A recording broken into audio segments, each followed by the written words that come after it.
Hey friend, please subscribe. 1 second for you. Big deal for me. Imagine sitting in your truck, waiting for your kids, when a single text drops. Your whole life flipped upside down in one line. No warning, no goodbye. Just gone. It was a regular Thursday evening, just after 6:30. Warm breeze coming through the cracked window as I sat in my truck outside my youngest son's junior wrestling gym, half listening to some sports radio rerun while checking the time. Kelsey always picked them up. Always. She handled all the scheduling after she quit her job to find herself, whatever that meant. Usually she texted non-stop. Pick up the dry cleaning. Don't forget Mason's inhaler. Reminder, Friday is crazy hair day. That day, nothing. Just dead silence. I chalked it up to maybe her phone dying. Maybe she was stuck in traffic. Maybe I didn't care anymore that she'd been off in some weird fog for months, talking about crystals and alignment, and that damn tarot deck that lived on our kitchen counter. Then my phone buzzed. One message. From her. I'm at Burning Man. Take care of the boys. I froze. My thumb hovered over the screen. Read it once, twice, third time. I blinked hard, trying to make sense of it. Burning Man? In Nevada? With who? Did she seriously just dump our lives into a text like I was the babysitter she forgot to pay? Then I looked up and saw them. All four of them, walking toward the truck like nothing was wrong. Backpacks bouncing, wrestling bags slung over their shoulders, sweaty hair sticking to their foreheads. They were supposed to be picked up by her. Braden, our oldest, beat the others to the door. He opened it and leaned in. Where's Mom? I forced a smile so stiff it hurt. Something came up, bud. I got it. He frowned.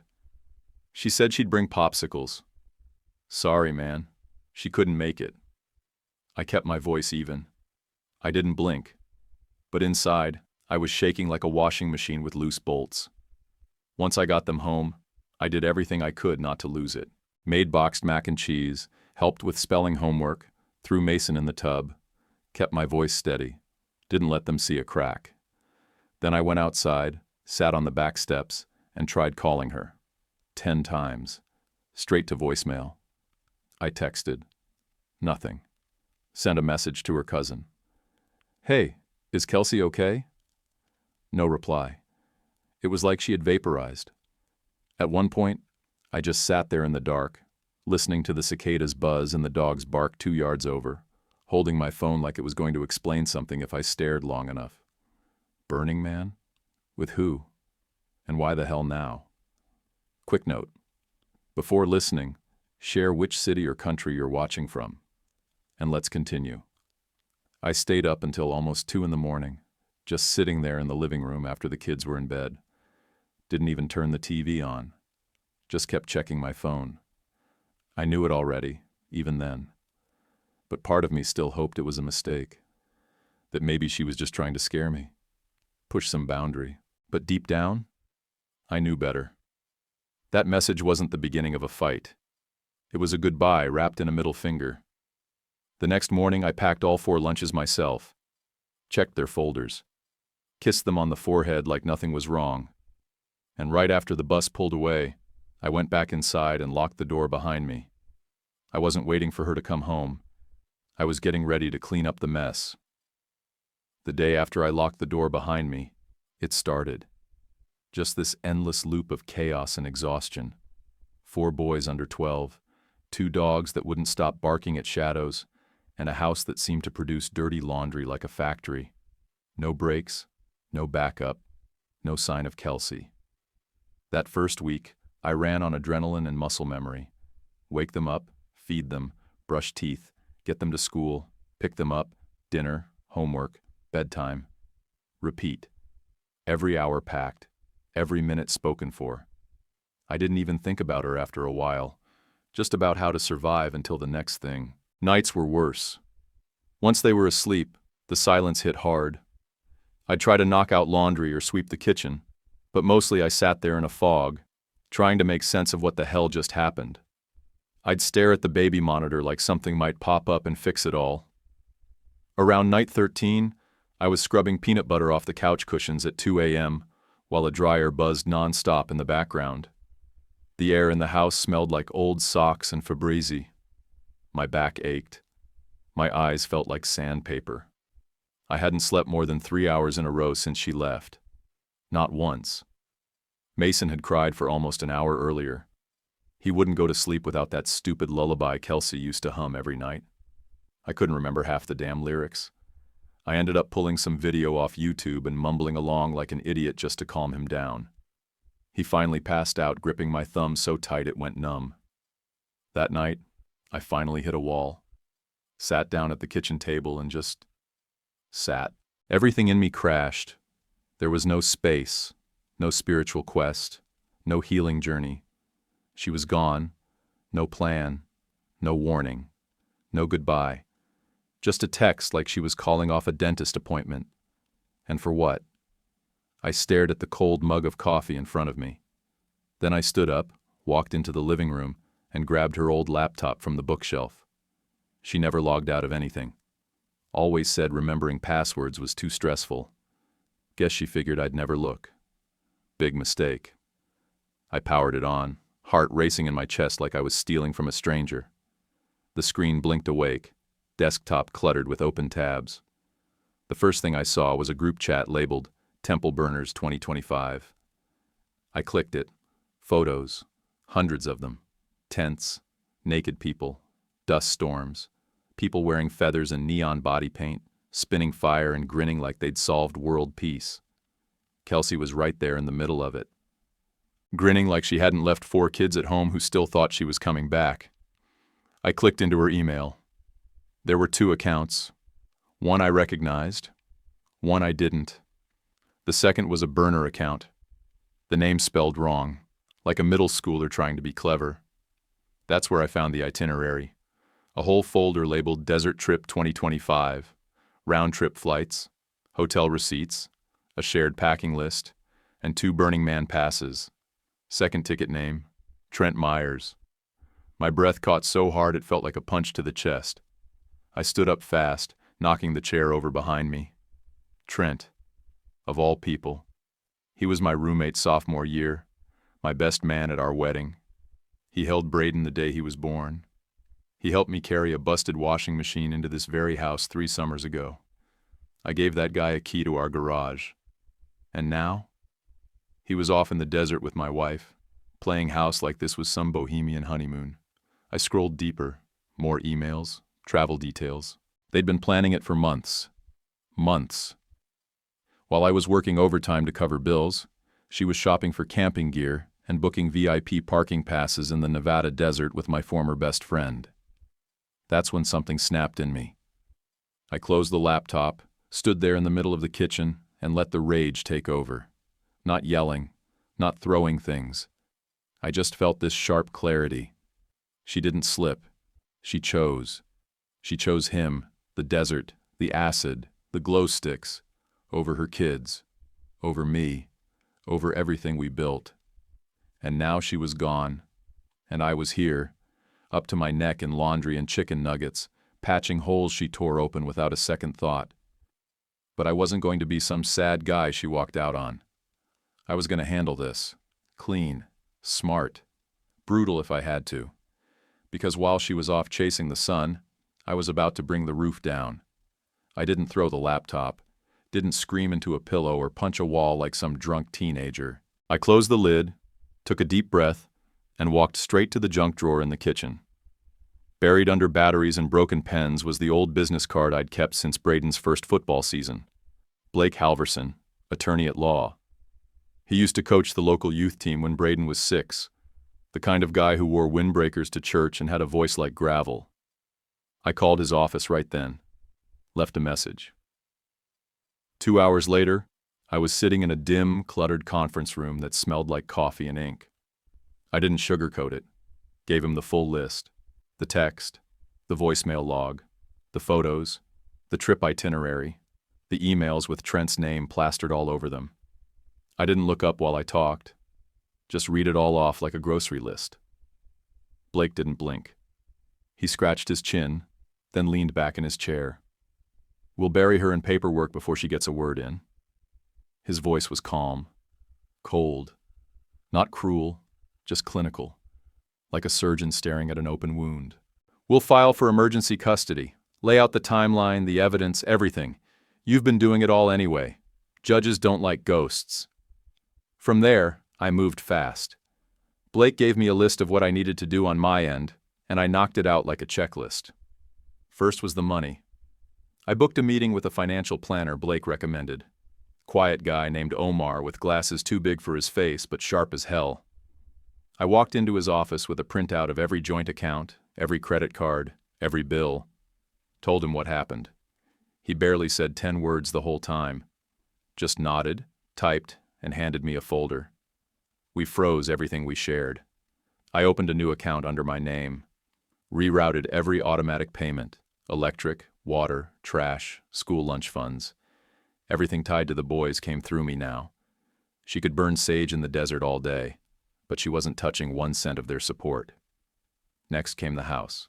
I pulled up the app for the smart lock and revoked her access codes. She wouldn't be able to get in even if she tried. Not out of spite, out of survival. I couldn't have her walking back in whenever the drugs wore off. She wasn't safe. Not for them. Not for me. Then I called the credit card company and canceled every card with her name on it. The last thing I needed was some $600 crystal lamp showing up on our statement while I was stretching canned soup into dinner for 4. Every night after the boys went down, I chipped away at it. 1 step at a time. I scanned receipts, filed copies, made folders. The kitchen table turned into a legal war zone. Stacks of paper, labels, timelines. I didn't flinch. I didn't slow down. But I knew money would get tight. Even with the account split, her income was gone, and we were still one family-sized disaster away from falling behind. So I called my buddy Dylan, who owned a garage on the north side of town. He used to let me hang there in high school, back when I drove a rusty Ford and thought I knew everything about engines. I asked if he needed help on weekends. He said yes without asking questions. Saturdays and Sundays, I'd drop the kids with my sister Kim by 7. Then I'd head over to the shop, grab a rag, and start turning wrenches. Oil changes, tire patches, brake jobs. By lunch, my arms were black with grease, and my back felt like it was made of bricks. But it was honest work, and it kept the lights on. Every time I wiped sweat off my face or caught my reflection in the garage window, I reminded myself, I'm not doing this for revenge. I'm not doing it to hurt her. I'm doing it to protect what's mine. I wasn't some abandoned husband licking his wounds. I was a father digging trenches. I didn't tell the boys what I was doing. Didn't talk about Mom. When they asked where she was, I said she was taking time to figure things out. Braden gave me a look once, that sideways glance that said he knew more than he was letting on. But he didn't press it. He just went back to his math worksheet. The weird part? The house got quieter. Not just less noise, but calmer. No walking on eggshells. No crystal bowls humming from the kitchen counter. No realignment talks or dramatic sighs while I washed dishes. Just normal chaos. Kid chaos. And while she spun around the desert in a feather boa pretending life was some mystical art installation, I was here, putting bricks in the wall. Each receipt, each canceled card, each signed form, every dinner made from scratch and every bedtime story finished. All of it was mortar. She'd walked out without a plan. I was building one she couldn't get through. Day 28, right around 6:15 in the evening. I'd just finished cleaning up spaghetti off the kitchen floor after Mason flipped his bowl trying to chase the dog. The boys were piled on the couch watching some cartoon about alien dinosaurs. The house smelled like garlic and Febreze. That's when my phone lit up with a FaceTime call. Her name. Her face. After nearly a month of total silence, I let it ring out. 15 seconds later, the texts started, one after another like bullets. Where are my sons? Answer me. We need to talk now. I'm coming home. This is insane. You can't keep them from me. They're my kids, too. I stared at the screen, heart pounding but hands steady. Then I answered the third call. Not because I owed her anything. I just wanted to look her in the eye. The image on my screen looked like a stranger. Her face was sunburned and wind-chapped, hair twisted into greasy knots. The background was chaos. Dusty tents, shirtless people banging drums, some guy in a unicorn hat walking past with a bottle of tequila. It was like a scene from a nightmare masquerading as a party. She didn't even say hello, just launched straight into it. "Where are they?" I didn't blink. "Safe," I said. "Back in the life you dropped like trash on the side of the highway." Her face twisted. "You can't just take them. I needed space." "No," I said. "You didn't need space. You needed a babysitter while you took off for a week-long acid trip with Trent." That name hit like a slap. She blinked, mouth open, scrambling. "It wasn't like that. You disappeared," I cut her off. "No calls, no texts, no money. You walked out on your family like it was a summer internship you got bored of." She leaned in toward the camera, her voice rising. "You have no idea what I've been through. I was falling apart. I needed time to reconnect with myself." I laughed, one hard, humorless sound. "Glad you found your vibe under a disco ball in the middle of nowhere. Meanwhile, I was here wiping Mason's nose and Googling lullaby lyrics." Her tone shifted fast. She went from rage to guilt like flipping a switch. "Please, just let me talk to them. They're my babies too." I shook my head. "You're not walking back in like this was a long weekend. You made your choice. I made mine." She started crying, or trying to. The kind of tears that come too easy when you're out of ammo. "You're being cruel." "No," I said, flat as concrete. "I'm being a father." She tried again. "We can fix this. We need to sit down and talk." "Too late for talking," I said. "I've got a lawyer. You'll hear from him." And I ended the call. I didn't let myself sit with the emotion, didn't waste energy second-guessing. I walked straight to the hallway drawer, pulled out the sealed packet I'd prepped days ago with Blake. Everything neatly labeled and tabbed. Emergency custody filing, financial documentation, teacher letters, neighbor statements, all of it. I dropped it in a shipping envelope, printed her last known address, slapped on a priority label, and drove it straight to the overnight drop box. No games, no chances, no wiggle room. That night, after the boys were in bed, I poured myself a single whiskey and sat on the porch. It was quiet, cooler than it had been all week. I didn't feel victorious. I didn't feel bitter either. I felt like a man who'd finally secured the perimeter. The next morning she tried calling again, 5 more times. I didn't answer. Texts kept coming. Everything from "I'm sorry" to "You'll regret this." One even said, "You're poisoning the kids against me." I forwarded the messages to Blake. He replied in 2 minutes flat. "Keep logging, everyone. This helps us." By lunchtime, she'd emailed me, claimed she wanted to reintegrate peacefully. I didn't even open the attachment she sent. Just dragged it into the custody case folder on my desktop and moved on. The boys didn't ask about her that day.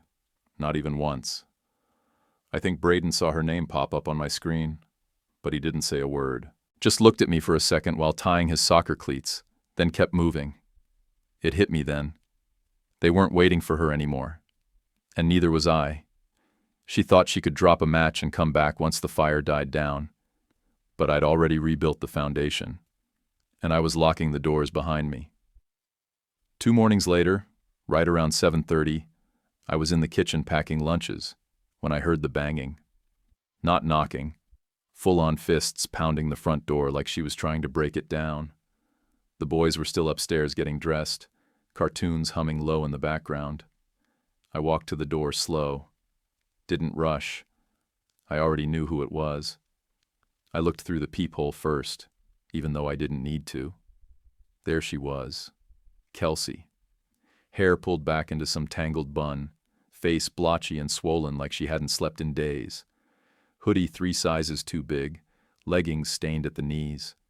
I cracked the door and kept my foot planted behind it. She tried to smile like nothing had happened. "Hey, can we talk?" I didn't move. "About what?" She rolled her eyes like I was being difficult. "I need to see my sons." That line hit different. Like she still thought she was walking back into the same life. Like her name on the birth certificate gave her a free pass. "You'll see them in court," I said, voice flat. Her smile snapped into a scowl. "You can't do this, Noah. You don't get to gatekeep my own children from me." I opened the door a little wider, but stepped into the doorway. "You're not on the lease. You don't live here. You have no legal right to step inside." And then she tried it. Pushed against the door like she could still bully her way through me. I didn't budge. My hand hit the frame hard as I slammed it halfway shut in her face. "I'm not playing with you, Kelsey." She backed off a step, chest heaving. Then the tears started. Messy, fast, and real this time. Not performative. Not controlled. "I didn't know it would be this long," she choked out. "Trent said we'd go, we'd come back. It was just supposed to be a week. Then everything spiraled." I leaned against the frame and looked her straight in the eye. "He dumped you?" She nodded like a kid who got caught lying. No words, no excuses. Just a slow, humiliating nod. I almost laughed. Not because it was funny. It wasn't. But because it was so damn predictable. Of course he left her out there in the dust. Of course he fed her a dream and bailed when the real world came calling. She wiped her face with her sleeve. "I didn't know what else to do. I didn't have anywhere else to go." "You had here," I said. "You just didn't want it." Her lip trembled. She reached for the door again. "Please, just let me see them. They're probably so confused. I need to explain." "No," I said. "You don't get to explain it to them. Not yet. Not like this. You lost the right to control the story the minute you vanished." Her hands dropped to her sides like someone had cut the strings on a puppet. She looked down at the welcome mat like it might help her figure out what to say next. "You made your choice," I added. "Now you deal with it." She didn't argue, didn't yell. She just stood there, quiet, rocking slightly like she might collapse. Then I shut the door. Not fast, not dramatic, just firm. The lock clicked behind me. I turned around, and there was Braden standing at the top of the stairs, barefoot, holding his socks in one hand. "Was that Mom?" he asked. I nodded. "Yeah." "She's not coming in?" "Not today, bud." He didn't say anything, just turned around and went back to his room. A couple hours later, I was sitting at the dining table with my laptop when my phone rang. Blake's number. I answered. "She filed," he said without even saying hello. "Tried to submit for shared custody this morning. Claimed you were withholding contact." "And?" I asked, already knowing. "Too late. Judge already got your file yesterday. It's on the docket. Emergency petition already opened. Her motion's gonna look like a joke in comparison." I let out a breath I didn't realize I'd been holding. "You did good, Noah," Blake added. "You did it the right way." I hung up and looked around the living room. It was a mess. Crayons all over the coffee table, a sock stuck in the blinds, snack wrappers stuffed behind a pillow. But it was my mess. Their mess. Ours. She wasn't part of it anymore. She gave that up the day she walked out. And now, even with the tears and the regret and the shaking hands, it didn't change what came next. She could cry at the door all she wanted. But the court was the only door that mattered now. By the end of that week, everything went wide open. We lived in a town where nothing stays secret. You forget to mow your lawn, and 3 neighbors are talking about it by dinner. So when Kelsey's Burning Man photos started popping up on her public Facebook, it didn't take long before the fuse hit the gasoline. A mom from Mason's kindergarten class saw the pictures first. Kelsey wearing body paint and a sequined bra, standing on a plywood dragon surrounded by shirtless drummers and some guy juggling flaming torches. That mom screenshotted it, shared it in the PTA group chat with the caption, "Is this Braden and Mason's mom?" By the time I picked the kids up from school that day, 3 teachers avoided eye contact, and one whispered, "If you need anything, just let me know." That's how I knew the bomb had gone off. Next morning at drop-off, the principal caught me by the curb. She didn't say Kelsey's name, just patted my arm and said the boys were in a safe and loving environment, and that the school would support whatever decisions came out of the legal process. Her voice was soft, like she thought I might snap. I didn't snap. I nodded, thanked her, and walked Braden to the door. He didn't ask about Mom, didn't even flinch when another kid whispered something behind his back. Just kept walking with his jaw tight and eyes forward. But things escalated 2 days later. Braden had a home soccer game. Nothing major, just a weekend match at the middle school field. He was on defense, focused, calm. Kim was sitting with me on the bleachers, Mason eating goldfish beside her. That's when I saw her. Kelsey, standing near the far fence in a hoodie and sunglasses, trying to blend in with a folding chair and a thermos, like she could just drop in without a scene. Security noticed too. One of the assistant coaches made a call, and within 5 minutes, a deputy from school security approached her. She stood up fast, arguing. I couldn't hear what was said, but she was pointing at the field and crying. They didn't care. They walked her out before halftime. Braden saw it. Everyone did.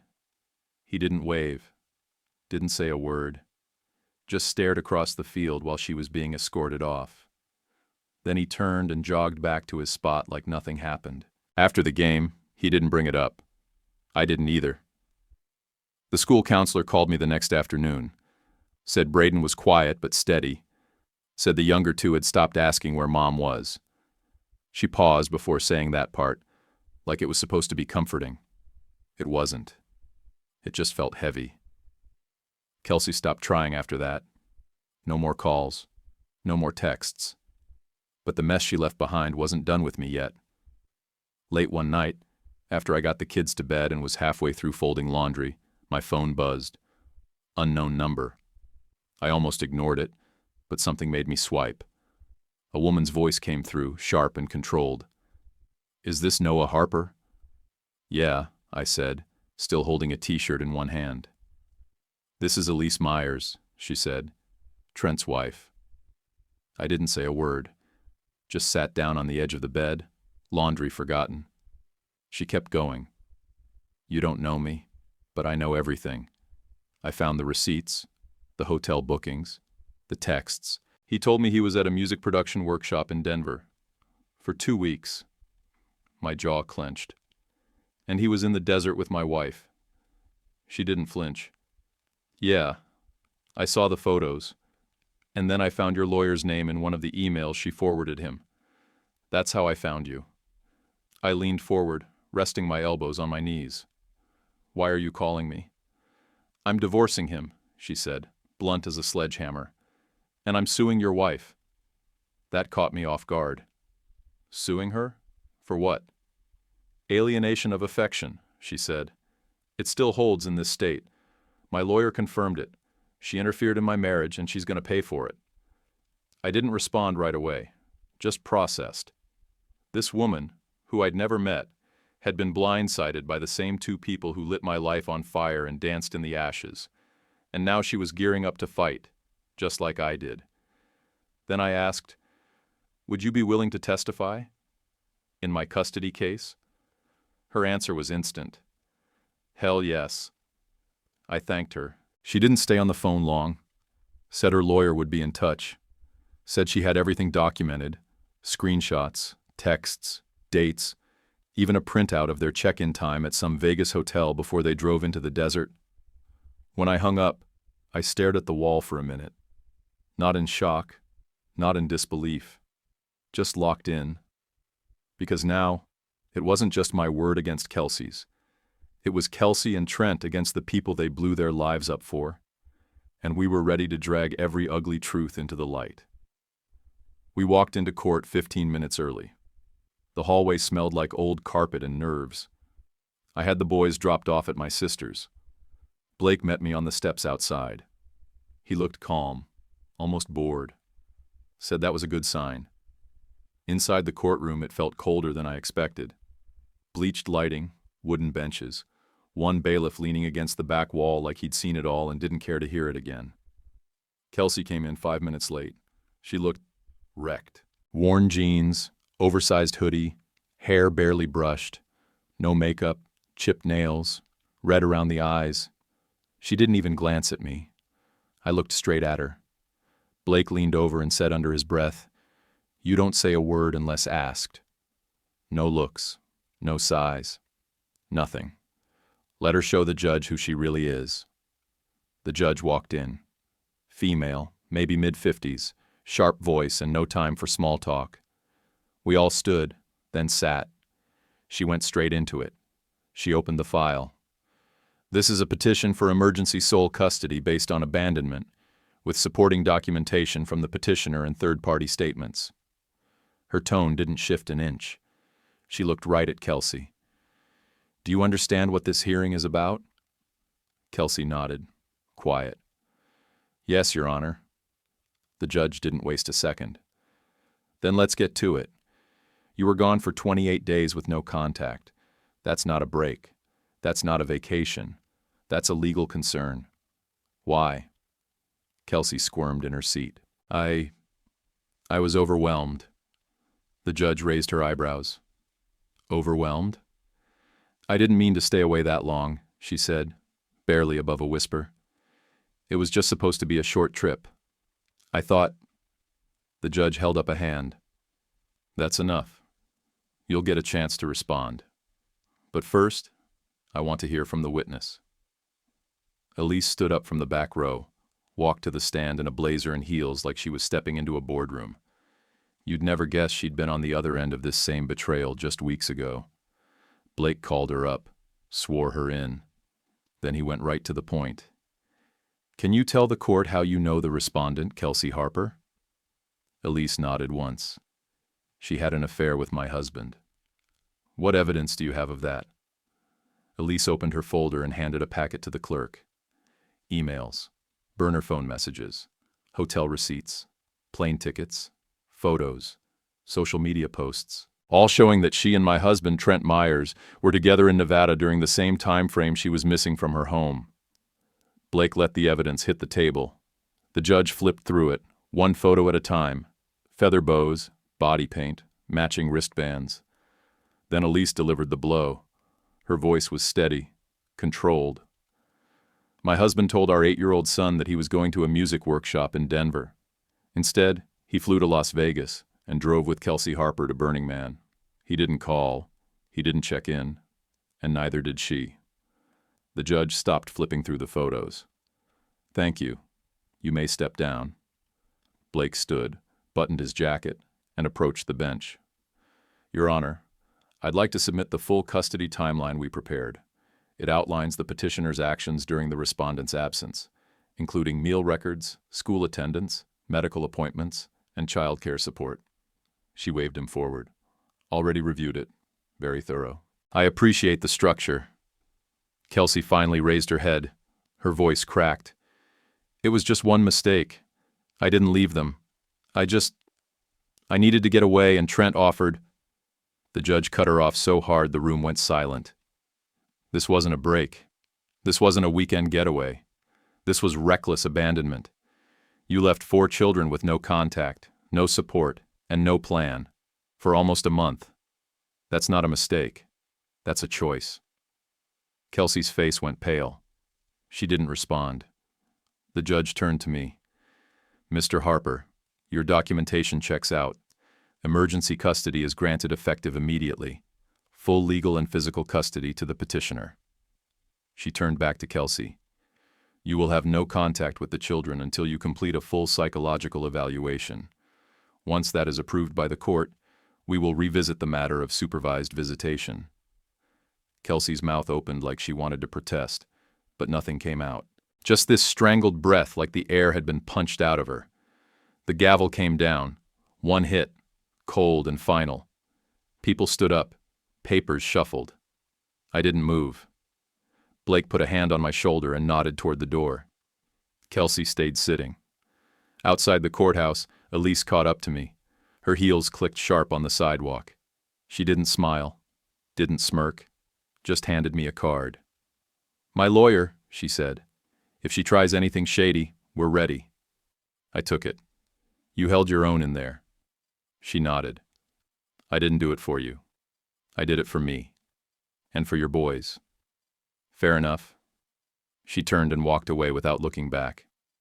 I stood there for a moment, breathing in the afternoon air. The sky looked clearer than it had in weeks. Not peaceful, not yet, but clearer. I wasn't celebrating. I wasn't gloating. I was just done letting someone else wreck the lives I was still showing up for. It was exactly 7 days after the court ruling when I got the last message from her. Just one sentence. No greeting, no explanation. Just, "You destroyed me." I stood in the kitchen, phone in hand, half a peanut butter sandwich on the counter next to a sticky juice box Mason had left open. I stared at her message for maybe 10 seconds, then typed back 3 words. "You did that yourself." Then I blocked her. For good. After that, she vanished. Word got around fast that she'd packed up what little she had and moved back to her mom's place in Kansas, small town outside of Salina. No job, no car, nothing. Her mom was apparently letting her sleep in the basement, and even that sounded like a temporary deal. I didn't celebrate it, I didn't cheer, but I also didn't feel bad. She made that mess. I just kept my hands clean. Trent didn't do much better. Elise told me he got fired from his ad agency after a client found out about the whole Burning Man fiasco. Apparently someone had sent in anonymous photos of him doing body shots off a topless girl at some desert party. Not hard to guess who tipped them off. He left town 2 weeks later. Moved to Oregon or maybe Arizona. Nobody cared. He left behind a destroyed marriage, a wrecked career, and a custody battle Elise said she'd win without breaking a sweat. I believed her. And Elise? She won the alienation of affection lawsuit. Hammered Kelsey hard in court.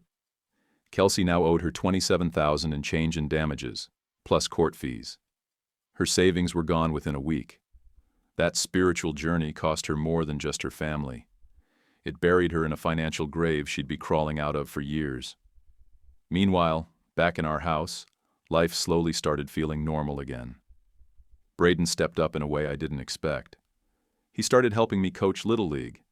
Not just showing up, actually helping. Showing the younger kids how to pivot their foot on a throw. Teaching Mason how to hold a bat without choking up too high. Quiet, steady leadership. Just like I'd prayed for. Mason laughed more. Belly laughed. Threw Legos across the living room and made fart noises and told knock-knock jokes that didn't make sense. The kind of laugh that only comes out when a kid feels safe. My middle one, Eli, came home from school one day with a folded piece of construction paper. "It's you," he said, handing it to me. I opened it and found a marker drawing of me with a red cape and a giant S on my chest. I asked, "Is this Superman?" He shook his head. "Number, it's you, Dad." I had to turn away for a second so he wouldn't see my eyes well up. Every now and then, they still asked small questions. "Do you think Mom's still in Kansas? Does she have a dog now? Is she sad?" I answered straight, but short. "Yeah, she's there. I don't know about the dog. And maybe." I never trashed her. Didn't need to. Kids connect the dots faster than we think. The house got quieter at night, but not the bad kind. Just peace. After they went to bed, I'd sit on the back porch with a beer, listening to the cicadas and the distant hum of traffic. The silence didn't feel heavy anymore. It felt earned. I still woke up early, even on weekends. Years of routine burned into my brain. I'd brew coffee before sunrise, check emails, check the locks. Sometimes I'd find myself standing in the hallway, just listening, making sure the house was still standing, still full of life. The trauma left marks. I won't lie. I flinched at every unknown number on my phone. I kept copies of the custody papers in a folder near the fridge just in case she ever tried to come back. The boys would have nightmares sometimes. Eli wet the bed twice in a single week. Mason got clingy, needed extra hugs. I gave them freely. There were no shortcuts, just small steps forward. But every one of those steps mattered. One Saturday morning, Braden and I were at the field early, setting up cones before the rest of the team arrived. He looked up from the bag of gear and said, "You think she even knows what day it is?" I looked at him. He wasn't angry when he said it, just curious. Probably not, I said. But that's not your job to worry about. He nodded. Yeah, I guess not. Then he went back to laying out the bases like a pro. That afternoon, I found Mason asleep in a blanket fort in the living room, holding a plush bear Kelsey had bought him 2 birthdays ago. I didn't take it away, didn't throw it out. Some memories, even the painful ones, belong where they are, as long as they're not controlling anything. I walked upstairs and stood in the doorway of Eli's room for a moment. He was coloring in a book, humming to himself. He didn't look up. He didn't need to. He knew I was there. And that's when it hit me. She'd left these boys behind. But I never would. It was a Thursday night, sometime after dinner, when I ran into her sister. I was grabbing milk and frozen waffles from the grocery store down the street, same one we'd gone to as a family 100 times before. I turned the corner near the cereal aisle and almost bumped into her. Jenna, Kelsey's younger sister.